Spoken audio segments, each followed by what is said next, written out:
Thank you all for coming. Thank you for inviting me here to this wonderful workshop. I want to talk today about chiplets for neuromorphic computing and also why we need them. First, I want to give a short introduction about my research group and where we are from. This group was founded by Professor Karl-Heinz Meyer. It's called Electronic Visions Group. Some of you might still have known him. Unfortunately, he passed away 5 years ago, and since then I took over. And since last year, I'm also chair of a new, I'm the head of a new chair of neuromorphic computing architectures at the Institute of Computer Engineering at Heidelberg University. And we started very early with analog computing. First with vision sensors, very similar to things we have seen before. High dynamic range vision sensors and also DVI sensors. Then we moved on to analog image processing. And in the year 2000, we built the first analog neuromorphic network at the time where nobody was talking about neuromorphic computing so much, besides the small group founded by Carver Mead that was mostly, I think, located in Zurich at this time. And then we moved on to more biological, realistic neuromorphic networks. So the first chips were based on the perceptron model. And then we moved on to spike-based analog neuromorphic networks. These were the first ones with built-in spike time-independent plasticity in 2003. Then our problem started, the problems I want to talk about today, how to scale these things up to create more larger networks that can cope with more powerful models. And we started this BrainScaleS project, which we are still doing today, where we tried to scale up using Wafer Scale integration. I will talk about this later. And here you see a lot of the people who made this possible. But since this is the latest picture with Karl-Heinz Meyer still alive, obviously now there are a lot of new faces in my group that can unfortunately not be on this picture. So the outline of my talk today. First, I want to go very quickly because we have heard this again, before, and also I guess you all know it, about the biological foundation of event-based neuromorphic computing. Then the core topic, how to scale up this kind of brain-inspired event or spike-based neuromorphic computing, especially how to scale up the model complexity for learning. And then I come to how chiplets can help us to solve some of these scaling problems in the future. First, to the biological foundation of event-based neuromorphic computing. Information processing in the brain is based on the interaction of neurons and synapses. Neurons combine signals called action potentials or spikes in space and time. And the important thing is that you need a correlation in space and time to produce an output. So the signals arrive via the dendrites at the neurons. A single spike gives a single postsynaptic potential. Multiple spikes produce overlapping postsynaptic potentials. And if enough overlap in time, you produce an output spike. And the important thing is that these postsynaptic potentials, they relax to the resting potential after some time. So only if these signals arrive in a certain time window, you get an output signal. And all these timings are very well tuned to the application in the animals, so that these time frames of this correlation are exactly what is needed for information processing. And this all relates to a very complex interconnection structure, and also with large numbers. Each neuron receives signals from approximately 10,000 different neurons. This is usually much more than we have in neuromorphic devices. And as I said, the important thing are the spatial-temporal patterns. And also this structure is very redundant. The information is always spread across multitude of signals. So if you move one neuron, usually nothing changes. The neuron itself is a complex cell, and usually in neuromorphic computing it gets simplified very much. The important things, I think, the key aspects we need to retain in our neuromorphic hardware is the high fan-in and high fan-out, and that's already difficult. We have fan-in from between 10,000 to more than a few million in the cerebellum. Then also the projection length of the output is really large. In humans, it's more than a meter, the longest axon. And so it's not like, it's a total opposite of nearest neighbor connections. These neurons can project all over, and only because two parts of the brain are somehow distant, that does not mean they are not connected, not at all. And they have a very complex internal state. So you have here an internal volume, and you have local variables everywhere, and they don't have to be the same all over. So you can have a different voltage here than there, because there's a resistance. It cannot, an equilibrium needs some time to be established, and if you have constant input, the cell will never be at any equilibrium. So usually the neuromorphic people, like me or others, reduce all these complex internal states to a single value, the membrane voltage of the soma. And that is then what you see here. It changes with the input signals, and sometimes you see an elicited spike if the temporal and spatial coincidence of the input is big enough. But this is a very heavy simplification, just to keep this in mind. And very opposite to this is classical computer science. Their computing is not based on neurons, it's based on algorithms. And an algorithm is defined as a specific procedure to solving a well-defined computational problem. And the machines to solve these well-defined problems were invented more or less by Turing 100 years ago. And you all know the Turing concept, where you have kind of a static control that reads from a tape and writes to a tape, and by this sequentially solves or computes this algorithm. So the algorithm is encoded by the tape symbols, and von Neumann made the important step to modern computers. He replaced this tape with the concept of a random access memory. And so this specific procedure in the definition of the algorithm, it's executed by reading and writing from this memory in a sequential fashion. And this sequential, this basic idea that you perform all operations in a fixed temporal sequence, this creates a so-called von Neumann bottleneck, because all information has to go through the same channel to the memory and back from the memory. And that's a very unfortunate thing that it's called the von Neumann bottleneck nowadays, because von Neumann was one of the greatest inventors of all time, and he should have deserved a better thing named after him than a bottleneck, but it is as it is.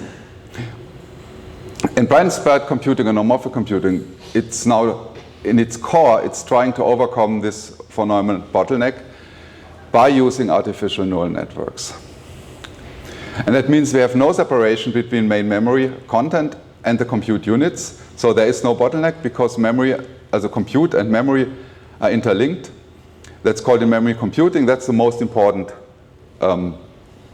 point. What differs, the most important thing that makes the difference between classical computing and neuromorphic computing. Neurons replace the CPU as computing engines, and there's no separation between the algorithm and the computing substrate anymore on the network level. So the algorithm is embodied in the substrate.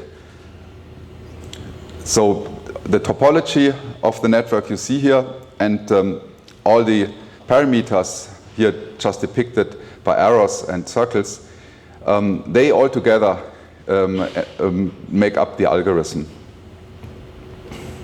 And so a neuromorphic algorithm can be defined as follows. The neuromorphic algorithm defines an arrangement of neurons in such a way as to enable the resulting neural network to solve a well-defined computational problem.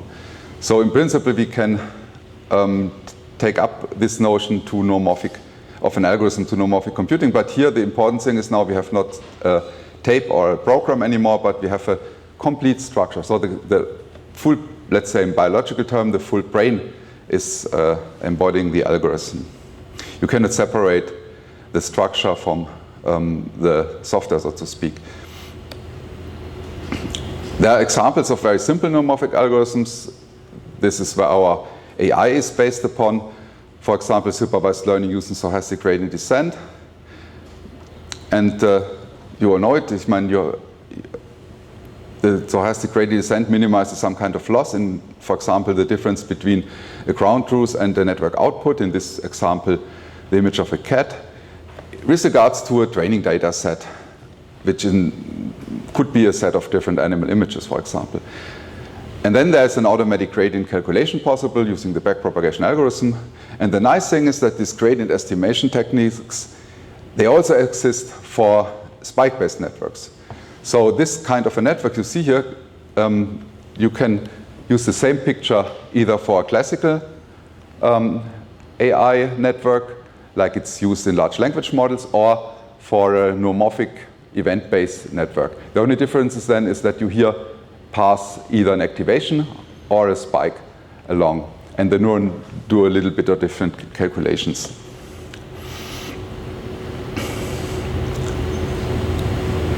And the classical AI is based on the perceptron model, and that was more or less created in the 1950s. And all our machine learning more or less uses this. It's based on the vector matrix multiplication here for this structure. And the neurons, they only process a very simple so-called activation function, like a rectangular linear unit, for example, here.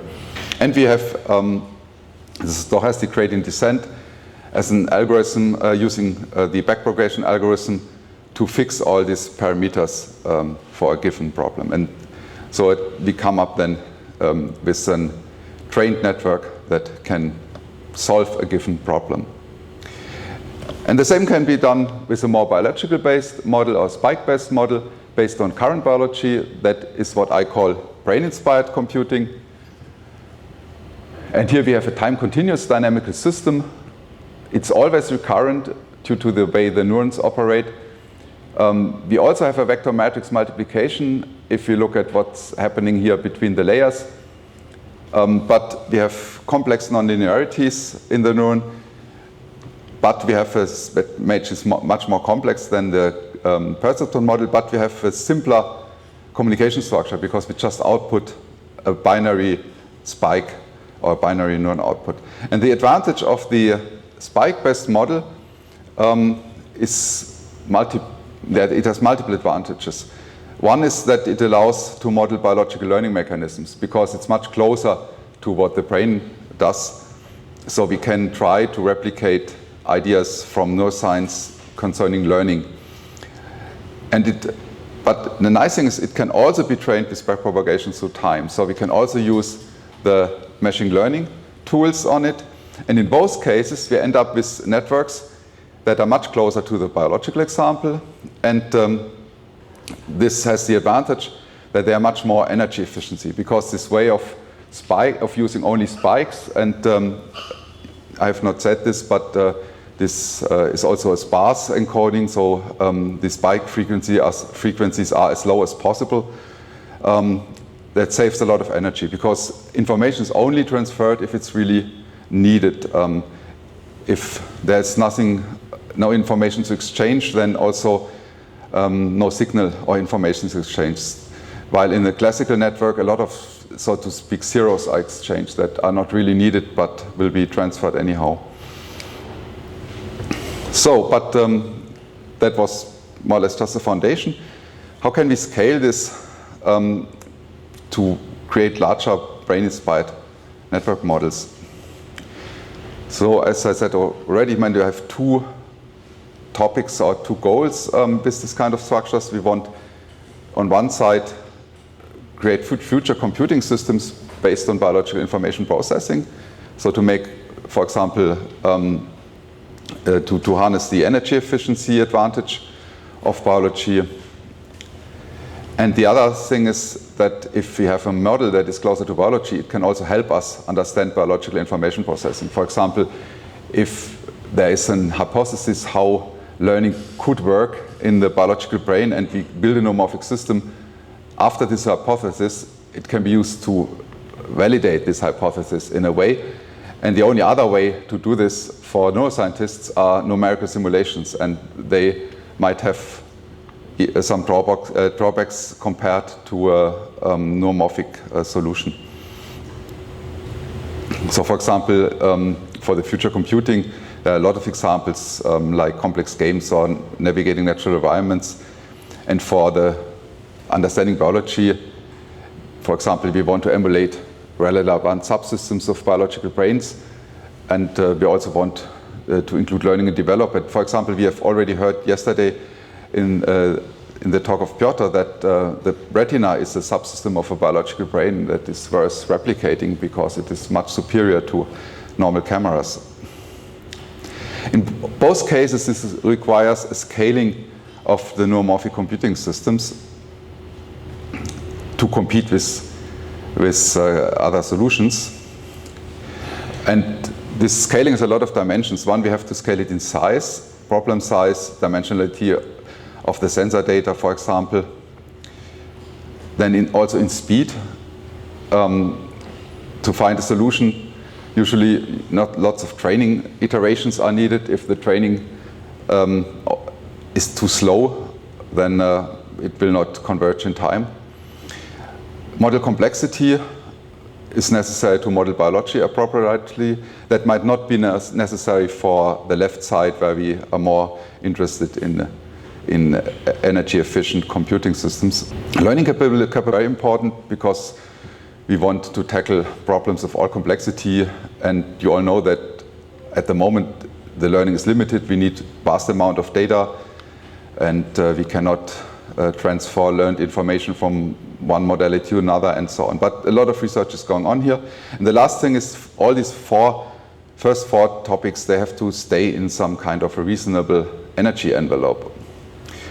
And here are two systems in the background that perform rather well in the first topics, but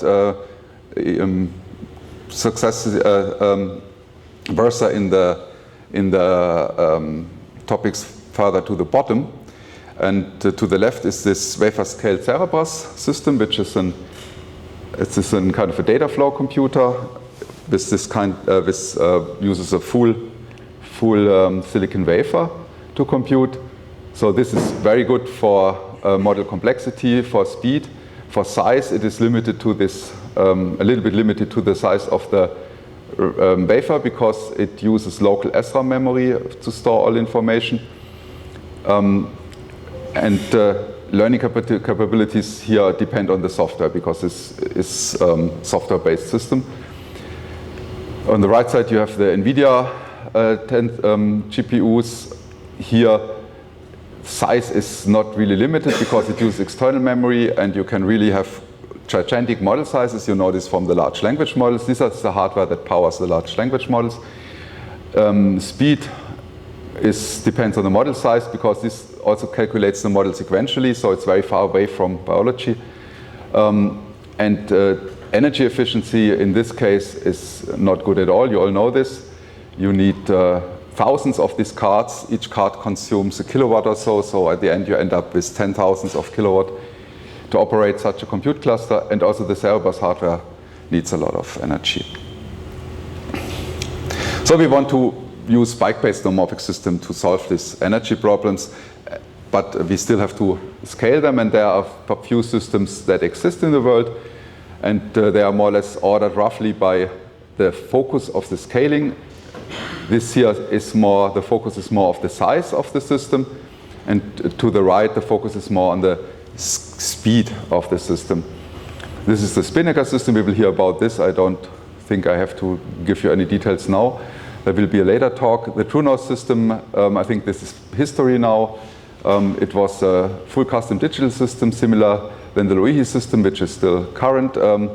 These are digital systems having full custom hardware to emulate spike-based neurons. So They are not in memory, but I would say near memory. They have small local memories, and then a small state machine-like controller that pulls the data from the memory and calculates the neuron equation and outputs the signal. And then we have the BrainScale system. I will go into detail of this soon, which is analog and uses digital only for communication and control and learning.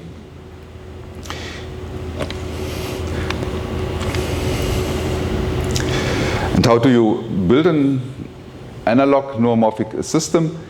This is in principle the most simple or direct way to mimic a biological neuron, because a biological neuron, if you try to find a mathematical description for it, you end up with a simple differential equation for the voltage across the membrane, which changes by the currents through the membrane, which depend on some components and of the sitting in the membrane, producing some leakage through the membrane, and you can then replace these components by an electrical circuit. And if you build this circuit in reality, you automatically solve these differential equations by the physics of these components. So if you measure from this circuit, you always measure from a solution of the differential equation, no matter how complex the circuit gets. If you have a more complex structure of the neuron, then you add terms here, and this will be just a more complicated equation. So the important thing is that all physical quantities of the neuron are represented by physical quantities in the model, and the quantities usually are voltage, current, and charge. And one special point in our case is that we use an accelerated neuron model, because the circuits we built in a microchip, in a VLSI microchip, the time constant is much lower than in biology, so the rate of change is much higher. This is because the capacitances are smaller and the currents are larger in our circuit. We have chosen capacitances and currents in a way to optimize the area of the circuit, so that we can build the densest circuits, or put the highest number of neurons on our chips. There are a lot of other optimization targets in this area. Some people really want to have the same speed in the neuromorphic model, so then they use larger capacitances and larger transistors and very low currents to equalize these time constants. This depends more or less on your goals. In our case, we wanted to have the fastest possible model, since we wanted to scale up the speed. And then if you do this, then you end up with circuits that can mimic the behavior of a biological neuron to an extent that you cannot distinguish it from a biological neuron if you just look at the output, at the membrane voltage. Johannes? Yeah? Question there. Yes? What is the size of these capacitors, and what technology are they implemented? Can you say that? Yeah. They are implemented as MOSFET capacitors. It's not linear, right? It's linear enough in the voltage range it is used. Okay. And they are also, the size is, in the current BrainScaleS, the size is programmable. So you have binary weighted capacitors, and you select the capacitor size you want. So you can select, the numerical values might be roughly around 100 femtofarads, maybe, I don't know by heart.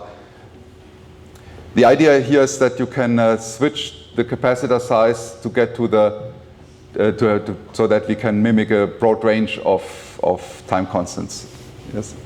Just one comment is that the current you're using are often low current, or maybe low currents, but they're not very different from the biological currents. In some cases, right, you might be dealing with currents that are low nanoamps to picoamp level currents if you want to run at sort of at real time kind of numbers. I think we need the microphone. Sorry. If I understand the question. Maybe ask it again. Yeah. No, Just the comment is that you said very low currents, and that's fair. Although the currents then, because the capacitances that you're using are not very different from the biological sides of the capacitances, the currents you're going to have are going to actually be very similar to what you would expect in the biological systems as well, be like low nanoamps to picoamp level currents, which... Our currents are much higher than in biology. That's the reason why it's so, why the time constants are so much shorter. If you want the time constant, if the time constants were the same, it would be similar current levels. If not, you can push to higher currents and go accelerated. And yeah, sure. I mean, we have approximately 4 orders of magnitude variability in the currents. So if I tell you about a certain accelerator factor, for example, that is not set in stone. That is just the point where we have the circuits optimized for. So at the end, it is interestingly we started faster and now we went to lower speed. That's a little bit counterintuitive. The reason is that if you go too fast, you cannot transport all events in and out in time, and that's the reason. So it's really a communication bottleneck you end up in our case. So our technology gives us only a certain I/O speed, and that's the reason why we settled then at an acceleration factor at 10 to the power of 3, where you can still go 1 order of magnitude up or down by changing this capacitor size or the currents. But we optimized in principle the neuron to operate not in weak inversion. So if you reduce the current, then some of the circuits transition to weak inversion and they might lose performance. It still works, so you have a really, as Jennifer said, you have a vast adjustment range. Yeah. How do you introduce the acceleration factor? Like, are you varying the capacitance or? Yeah, by having higher currents and lower capacitances compared to the typical biological neuron. I mean, this is also, it's always a range. I mean, also in biology, the range is order of magnitude between small neurons and large neurons. Maybe I'd skip this time scale thing because the time is, the talk time is not infinite. So now the next thing is that we want to scale up model complexity. In a software-based system, you just write a more complex software and then your neuron just gets slower, but it is also more complex. In a hardware physical model-based system, you have to build this in the system. So we try to find an optimum. We might not yet have found it, but what we did is we added a few things to the integrated fire neuron. So we used the adaptive exponential integrated fire neuron. This has also some adaptation term connected to the membrane. And we have 24 control parameters that allow us to tune all the synaptic circuits, the leak circuits, then the exponential term from, and so on. And this kind of circuit is not the neuron, but this is a part of a neuron you create by connecting these circuits together. So this is a part of a dendrite or a part of a cell membrane with the ion channels, and then you connect them together to form some kind of structures. You can just use one compartment, and then you have a point neuron, like an integrated fire neuron. But here in this case, we have connected several compartments to form a kind of a pyramidal neuron, where you then have also different nonlinearities, so not only sodium, but also calcium and NMDA spikes. This can be done by programming this nonlinearity for different kind of ion channel types. And with this, then we can replicate rather complex biological behavior. Here's, for example, a coins detection, a biological model proven by measurements of pyramidal cells of humans even, that the cell does a comparison between the distal input and the basal input, and if they coincidize, the cell bursts instead of outputting single spikes. This can be already done with such kind of a physical analog model. And that covers a lot of the models we see from neuroscience. But if you have this kind of circuit, you need a lot of physical real estate to implement this. Also all these dendrite circuits, here we have here 256 of these circuits. So if you have this neuron maybe with 16 compartments, it's already a significant chunk here. And if you build a really large pyramidal neuron, you might end up with only 60 neurons or so for the full chip. So to then build functional networks of a significant size, we have to go to a larger system size, and that is the wafer scale integration. And here's a photograph of a BrainScaleS wafer. This is a 180 nanometer wafer. It's only 20 centimeters because it's an old technology, as it's this size. And on top of it, we produce the Fraunhofer Institute in Berlin. They produce for us some additional connections. They have only a pitch of 8 micrometers, and they interconnect individual chips. And by this, maybe the full wafer can be considered as a gigantic neuromorphic chip. And this has then to be packaged, and the packaging of such a gigantic chip is really complex. It took us years to manage this. At the end, you have a printed circuit board that connects vertically to this wafer, and then you have a lot of support electronic for power supplies, and on the other side, communication boards. They have been developed in Dresden by the group of Professor Meyer, built from FPGAs that help us to communicate this information, and then you put this in a rack and you end up with this kind of a neuromorphic, analog neuromorphic compute center.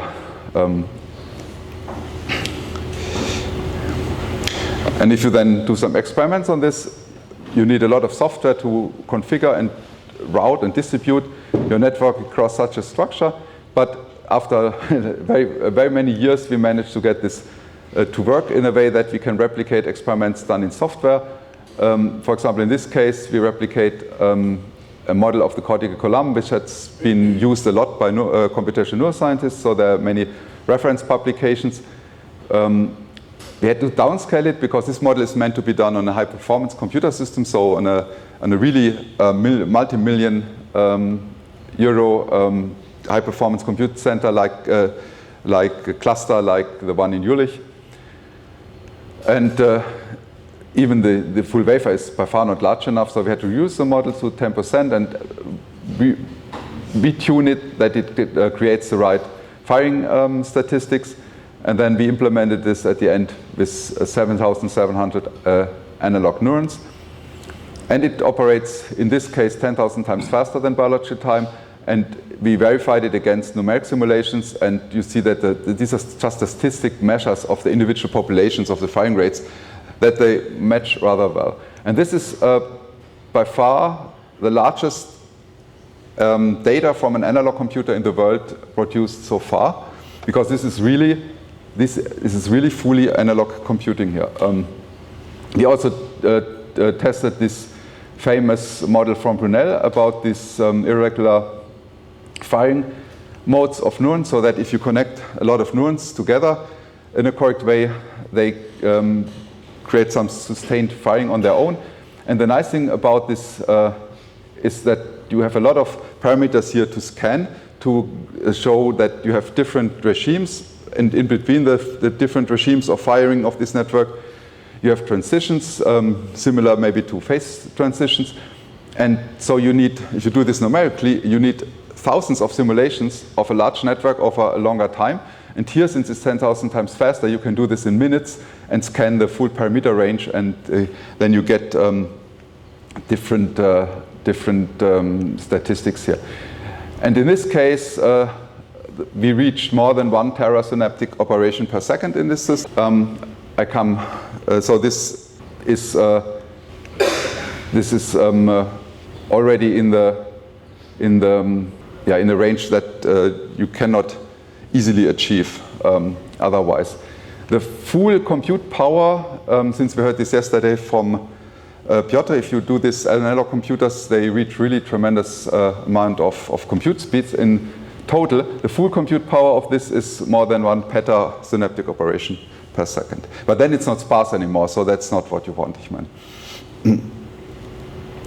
here are some recent energy measurements. They are, the interesting thing is, compared to some other neuromorphic systems, you can only give an upper bound because this prototype system does not allow us to measure the energy really used by the synapse. You can only measure the total energy. So the energy at the wall outlet, so to speak. Also, we have here the power supply input, and we really measure directly at the input. So we measure all FPGAs, all support circuitry, everything, and even including everything. And this is 10 times more, at least 10 times more than the synapse and neurons. Maybe it's even 100 times more.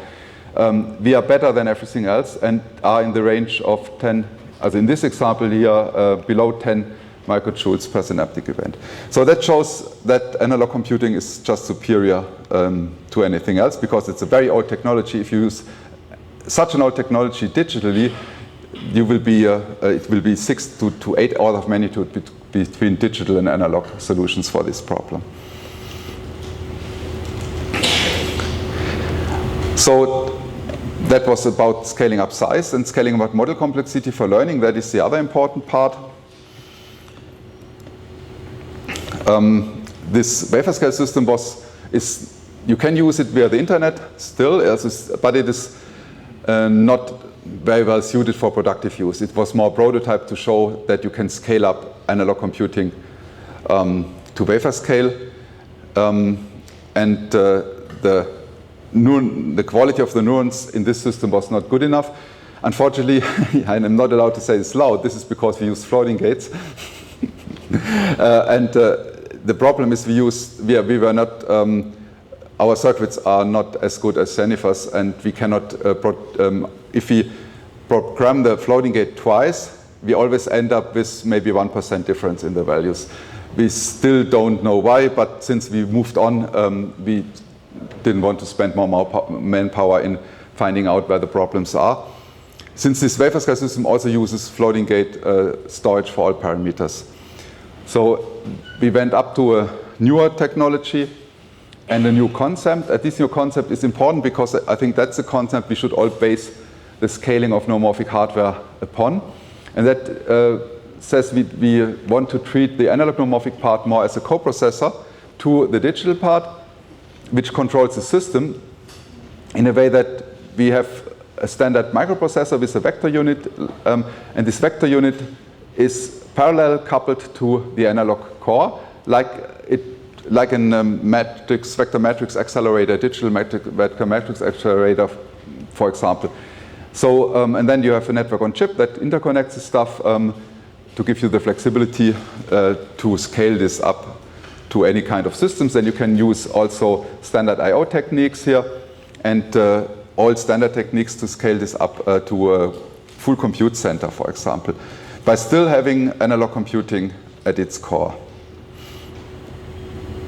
Our current chip that is a prototype of this concept, this is the one you can use in the workshop. If you go to the BrainScaleS workshop, it's built on 65 nanometer CMOS.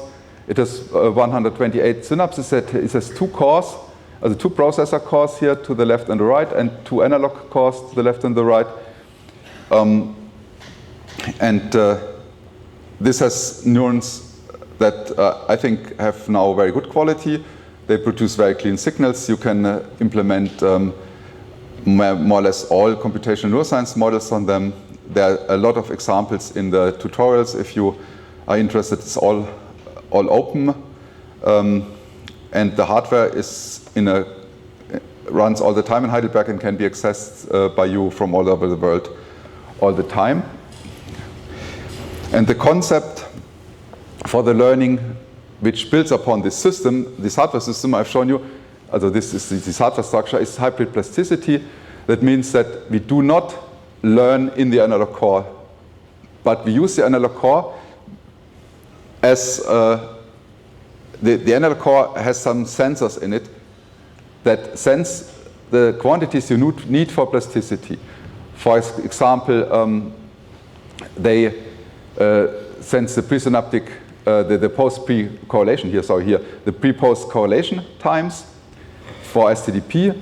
They also sense the firing rates, the voltages, And all these quantities, they can then be read out via this high-speed link, and then there's an ADC in between for the analog quantities. And the microprocessor, here it's named Plasticity Processing Unit, the PPU, it then can perform some update calculations using parallel software. And that has the advantage that it combines the best of the analog and digital world. So you have the speed of the analog world and also the energy efficiency for measuring these quantities.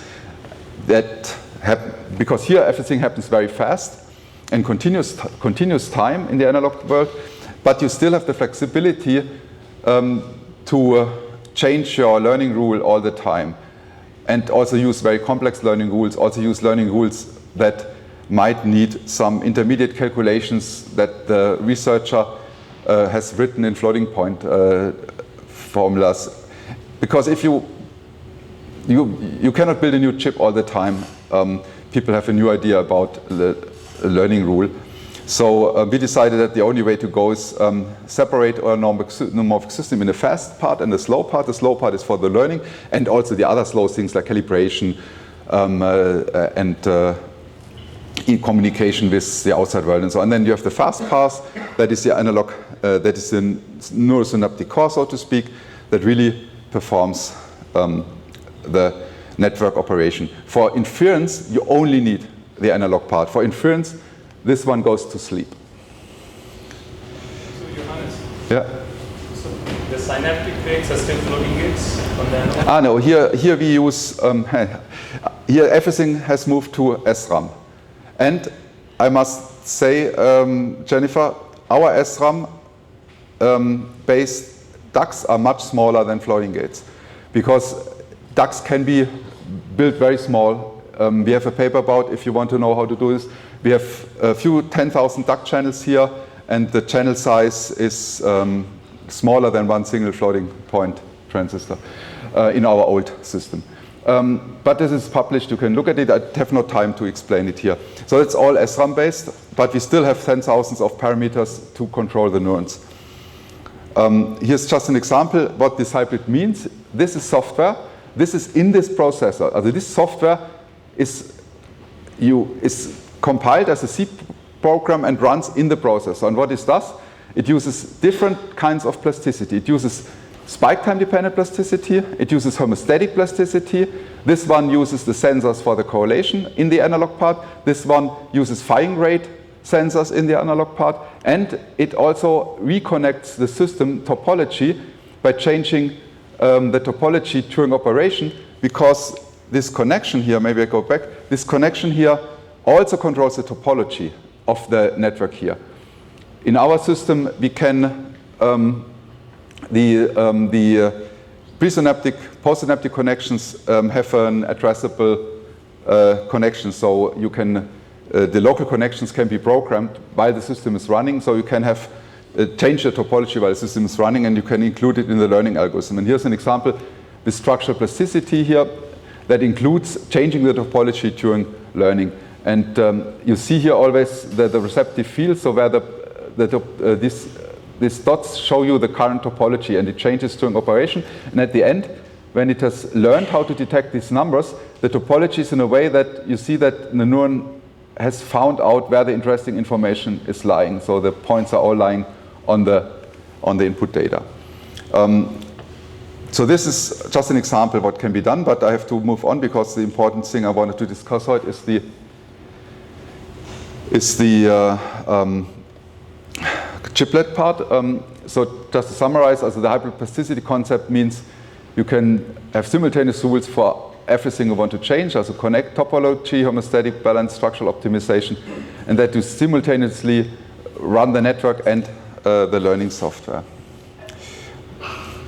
An important thing is also it scales because it's local. So all learning, also the processor is local to the network you change. So if you scale it up, you don't have to transmit additional information. So, but to the last thing and the main topic of the talk, scaling properties in chiplet technology. Hybrid plasticity, as I've shown you, required mixed signal and pure digital partitions. You have the processor and the analog core.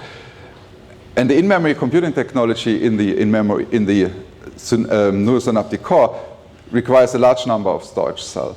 So these are difficult problems because a powerful model requires billions of parameters. So you need a lot of silicon area. And if you look at the technology roadmap that keeps Moore's law alive, our wafer scale system is fallen already out of this roadmap here. Because this roadmap only covers the last 25 years. Our current chips are here. I would say affordable technology is here at the moment. So we still have to bridge a lot of, climb a lot of these steps here to get more performance. And you see there were really important technical updates. For example, between 180 and 65, we have strained silicon germanium channels that improve PMOS performance tremendously. Then, very, very important, from 65 to 28, we have metal gate, which reduces static current dramatically. Then we went to FinFET, which improves substantial slope tremendously, substantially in addition. So all things that are very useful for scaling up networks. So for the kind of circuits I need, I would like to use the most modern technologies. But the problem is that the prototype wafer costs, they really explode with advanced process nodes. You see here, if I buy a minimum lot size of wafers, my 180 nanometer wafers, I can buy them each year, no problem. 65 nanometer is somewhere here. It's always already an order of magnitude more. This is a logarithmic scale, exponential scale, sorry. The interesting thing that's getting interesting here in 16 nanometer or 7 nanometer, this is 100 times more expensive. That's far out of reach for universities. And the reason is that these photomasks you need to produce the wafers, you need more and more of these masks, and they're getting denser and denser and more expensive all the time. And this is not even extreme UV. I mean, this is still UV. The extreme UV would be somewhere here. Yes? I'm not in the field, so I see the numbers, but not the units.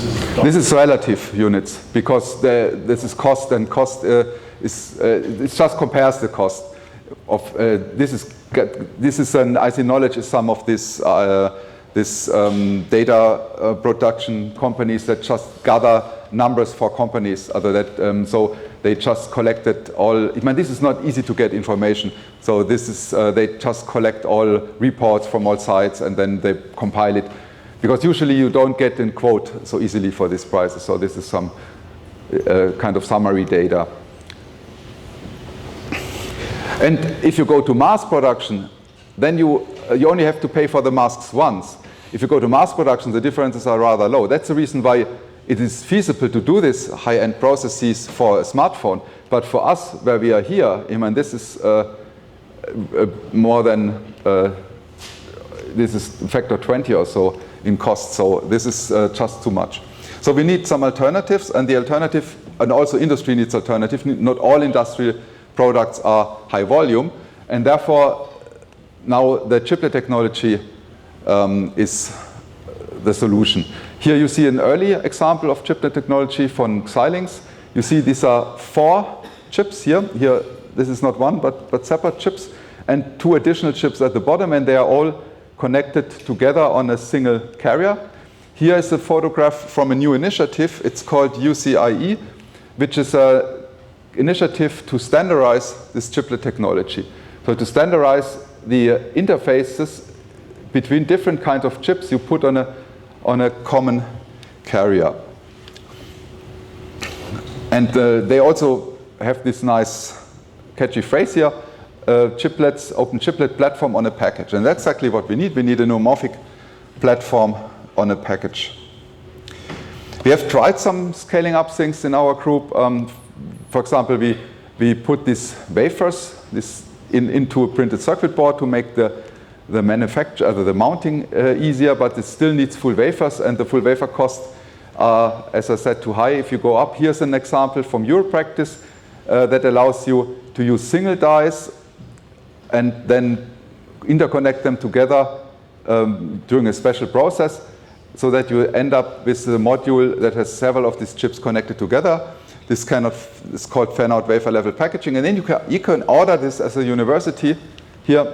So Europractice in Europe, and I guess there are similar initiatives in other parts of the world. So there are already concepts to help. Why does this help? Maybe I should tell this. There is an option to get cheaper chips. If you all the microelectronic experts here know this, but I want to repeat it. This mask here, this area here, you can share it with others. For example, here you also see it is shared with 20 identical units. So you can share this. This is the thing that makes it so expensive. If you share this with others, you can share the cost. That's called multi-project wafer. And if you share it with a lot of people, you can even get the cost for these technologies to an acceptable level. But you don't get a wafer back. You only get individual dies then, very small dies back. But that is fine if you can put them together with other dies in this chiplet technology.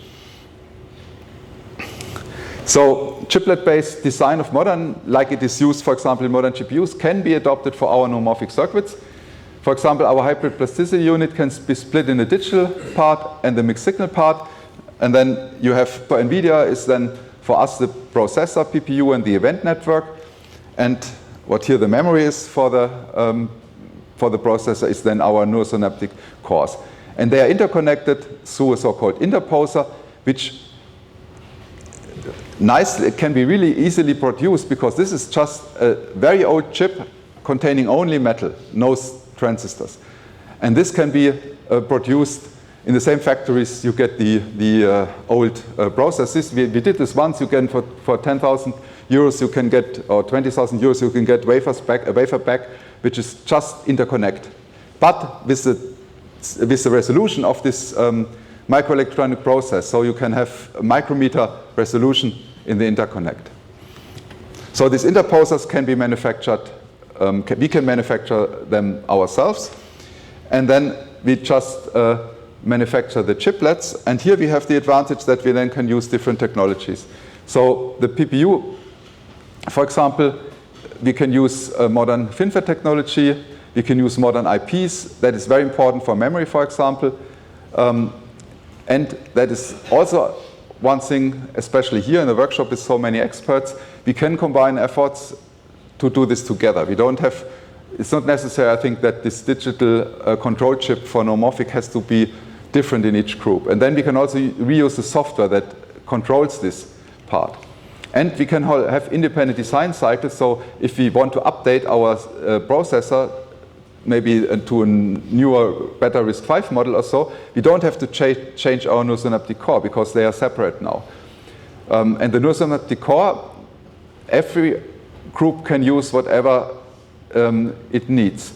So for example, you can also use memristor-enhanced technologies, you can use 22FDX technology or a 28 nanometer, or even FinFET, for example, if you just want to build a very energy-efficient inference accelerator, you can also use a FinFET. The important thing is these two chips are manufactured as MPW, not as full mask sets, so they are affordable.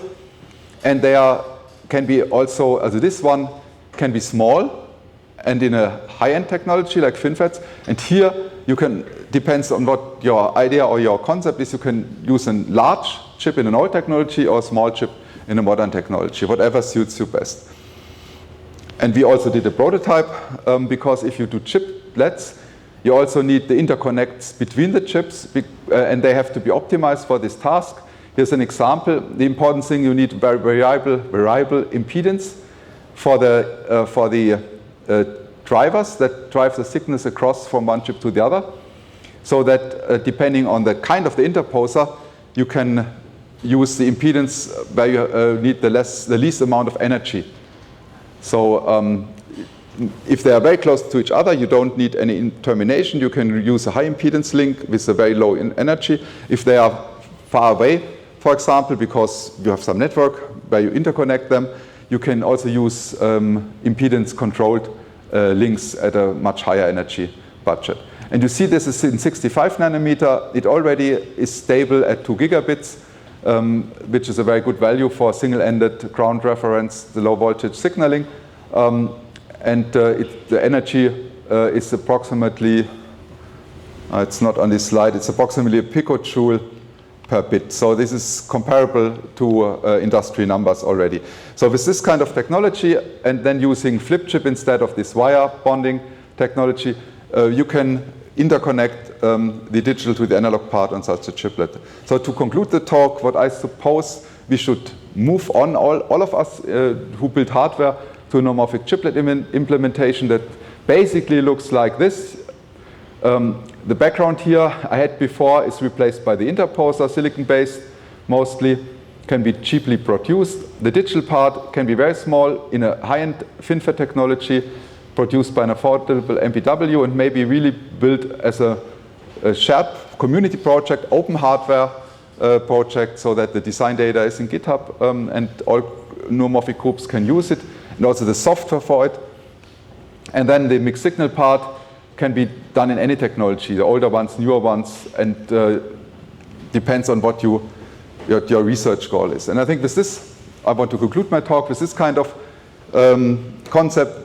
We can keep on scaling our neuromorphic hardware in an affordable fashion for the next decade. Thank you.